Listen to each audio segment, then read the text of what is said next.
How to force your body to melt visceral fat by lowering cortisol. You may have done everything right. Cut the carbs, counted every calorie, added more cardio, extended your fasting window. Logic says the fat should be dropping. But when you look in the mirror, that stubborn layer around your midsection is still there. Maybe it even looks softer, puffier, more inflamed. The issue isn't discipline. The issue is cortisol. Visceral fat is not like other fat. Visceral fat, the fat stored around your internal organs, behaves very differently from the fat on your arms or legs. It contains a high density of cortisol receptors. Think of them as highly sensitive antennas tuned directly to stress signals. When you're under pressure from poor sleep, intense dieting, overtraining, work stress, or emotional strain, cortisol rises. Most tissues respond temporarily, but belly fat reacts aggressively. Cortisol sends a survival message.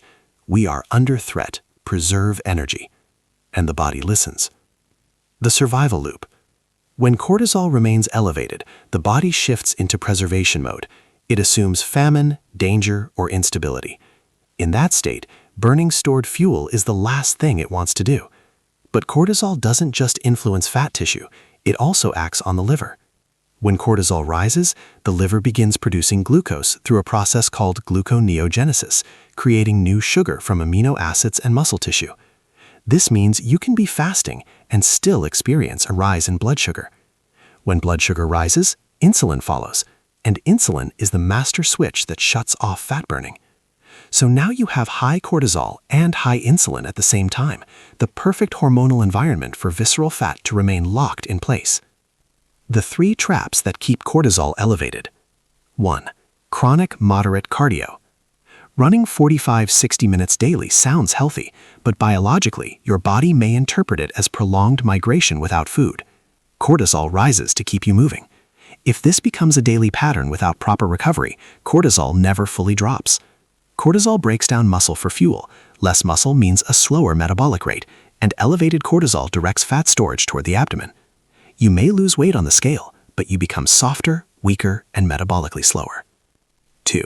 Aggressive fasting while stressed. Fasting works best when the body feels safe, but if you're sleeping 5 hours, consuming caffeine to push through the day, and forcing 20-hour fasts, you're layering stress on top of stress. Your body doesn't see biohacking, it sees scarcity.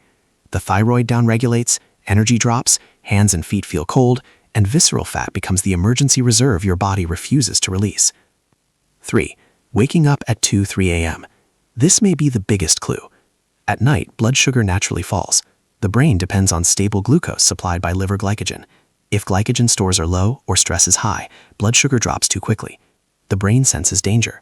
Adrenaline and cortisol are released. The liver dumps glucose. You wake up suddenly, alert, wired, restless. You just experienced a fight or flight response in your sleep. 2 major consequences follow. You miss deep delta sleep, where growth hormone, HGH, peaks. And you spend the night cycling between cortisol and insulin. You wake up puffy, slightly inflamed, holding water, and metabolically defensive. How to send signals of safety? The solution isn't doing more. It's convincing your body that the threat is over. 1. Walk after meals. After you eat, blood sugar rises. Instead of relying solely on insulin, you can use your muscles as a glucose sink. A brisk 10-15-minute walk immediately after eating allows contracting muscles to absorb glucose directly from the bloodstream with minimal insulin required.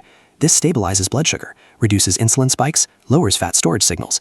It's a metabolic flush, not punishment. 2. Stabilize blood sugar overnight. If you consistently wake at 3 a.m., a small teaspoon of raw honey with a pinch of high-quality sea salt before bed may help. The honey gently replenishes liver glycogen. The salt supports adrenal balance and fluid regulation. This prevents the overnight crash that triggers adrenaline. You trade a tiny calorie intake for 8 hours of uninterrupted deep sleep when cortisol is lowest and growth hormone is highest. 3. Sprint instead of jogging. Once or twice per week, perform short all-out bursts, 15 to 20 seconds, followed by full recovery. This mimics ancestral movement patterns, brief intensity followed by rest. Less duration, more hormonal benefit. 4. Prioritize protein during your eating window. If you fast aggressively but undereat when you break the fast, your body senses scarcity. Adequate protein stimulates glucagon, a hormone that counterbalances insulin and signals abundance. When resources feel available, the body is more willing to release stored fat. Muscle is protected, metabolic rate remains stable, fat becomes expendable. 5. Lower cortisol through oxytocin. Cortisol and oxytocin operate like a seesaw. When When oxytocin rises, cortisol naturally decreases. A deliberate 60-second practice of genuine gratitude, truly feeling appreciation, can shift heart rate variability and calm the nervous system. Practicing this before meals improves digestion. Practicing it before bed improves sleep onset. It's a physiological reset button that costs nothing. The bigger picture. Belly fat is not a calorie problem, it's a nervous system problem. When you replace chronic cardio with strategic movement, fuel properly instead of starving, protect deep sleep, stabilize nighttime blood sugar, actively lower stress signals, the body exits survival mode. Cortisol drops, insulin stabilizes, growth hormone rises, and visceral fat, no longer protected by stress chemistry, begins to mobilize. Not because you forced it, but because you removed the threat. Fat loss isn't about fighting harder, it's about signaling safety to a metabolism that has been on high alert for too long.